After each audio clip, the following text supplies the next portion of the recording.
Қайырлы таң, оянған көрермен. Дәл қазір менің жанымда өздеріңізге жақсы таныс, танымал актриса, Қазақстанның еңбек сіңірген қайраткері Айнұр Бермұхамедова. Сізді көргеніме қуаныштымын. Әйтсе де, әлгі сенің Ромеом сондай сымбатты жігіт.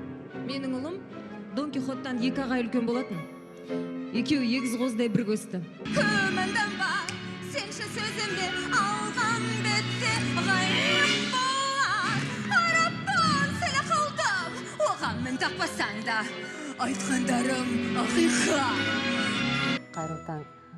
Хабар арнасының Оян бағдарламасының көрермендері. Осы уақытқа дейін мен күнделікті біздің әріптестеріміздің беріп жатқан жаттығуларын қарап жүрмін. Бүгін де мен бір өте маңызды дүние жайлы айтқым келеді. Ол адамның диапазоны, дауысының ауқымдылығы. Жаңылтпашты аламын мен мысалға, бір кез келген жаңылтпашты алып, оны мен төменгі регистрде оқимын. Мысалға, сыздық, судан, сөлік, сүзді. Енді ортаңғы регистрде сыздық, судан, сөлік, сүзді. Тура соны жоғар.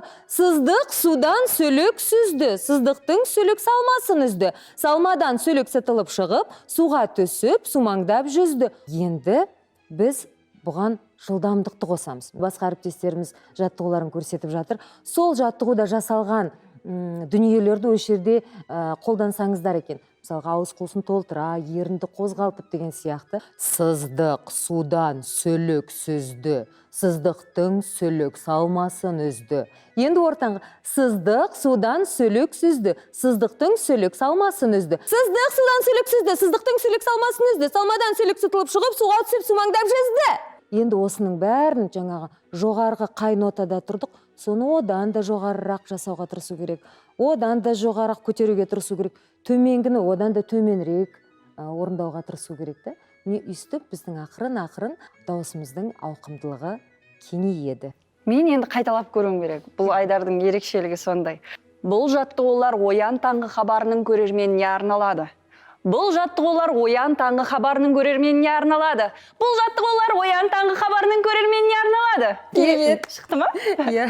Дайындық барысында жаттығу ретінде біз тынысты мұрынға аламыз, мұрынмен аламыз. Одан кейін тағы да тынысты шығармаймыз. Тағы да кішкентай ғана ауаны қалдырып, оны қосымша аламыз. Одан кейін ауаны шығарамыз. Неге осындай бір кедергімен тынысты шығарамыз, ауаны шығарамыз? Себебі бұрынғы апаларымыз шаршап келгенде көрдіңіз бе? Ұзақ тынысты шығарады. Біз неғұрлым ауаны ұзағырақ шығарсақ, соғұрлым біздің ағзамыз, тынысымыз да бәрі де тезірек қалпына келеді. Тезірек восстанавливаться етеді. Босаңсиды, Иә.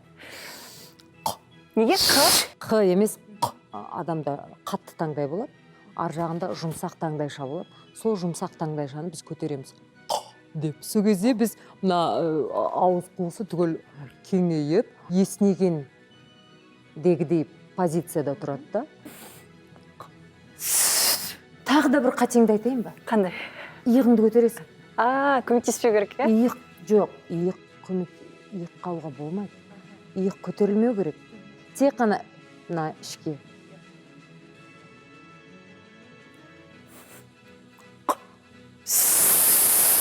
Тағы ма? Тағы да иықты көтересің.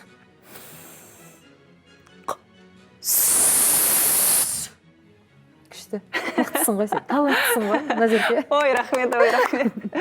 Сіздің талантыңызға жету қайда бізге, Айнұр ханым.